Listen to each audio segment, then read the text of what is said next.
Guns play a significant role in American culture, but unfortunately it has made its way into school. Gun violence in schools has become more frequent in the past few years, and change, especially on the government's end, must be enacted.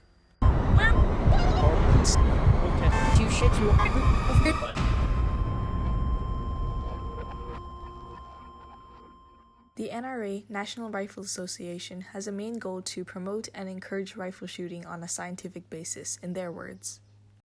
The NRA has done such a good job of convincing everybody of the slippery slope mentality.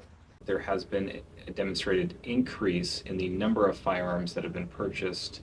With more guns in circulation, fear and casualties will only increase. So you don't even need the NRA anymore.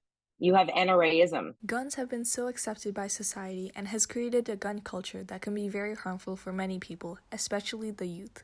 And so it leads to bigger guns on the street. Police need bigger guns to combat those guns. Police don't feel safe, so they need a weapon to feel safe. And it just feeds on itself. Over the past few years, the number of school shootings have increased dramatically. However, there seemed to be hardly enough effort from the government side to terminate this issue. And it shouldn't be the teachers' jobs to protect students. It should be the government. And the government's refusing to take action because they can't agree on a bill. And then they say we have to arm the teachers. Those are just lame excuses. I don't know that more guns is going to solve the problem. Schools have active shooter drills, and although this could be helpful, it can also induce panic in students and teachers rather than reduce it. And what has the government done to reduce school shootings? California laws include a number of steps, which include background checks. It's security theater. It's supposed to make people feel comfortable. When you're at the airport, that's fine, but school is different. It is supposed to be a sacred space. Being in an actual school shooting is far worse.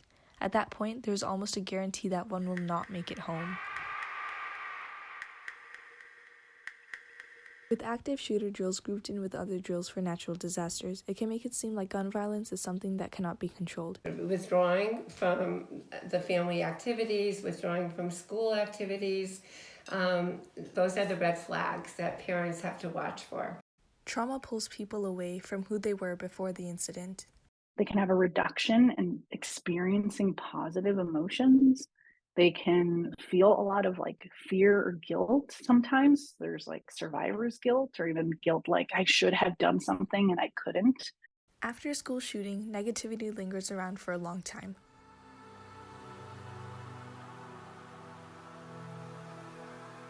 People who have survived a school shooting have had a difficult time trying to cope with what happened and moving on. Is that you kind of disconnect or disassociate yourself from it because you don't want to feel. Because traumas, you can't paint trauma with a big brush, right? It's not one stroke. You can vote. You can vote in every election. You all are the generation that will probably end this problem because it has affected you so deeply. It's about each person's own responsibility. People like you have to speak up. Your generation is going to be the generation that makes a difference in this area. We can't depend on Congress anymore. So going out and being an activist, making sure that you're advocating for issues you care about. Don't ever stop voting and vote on this issue.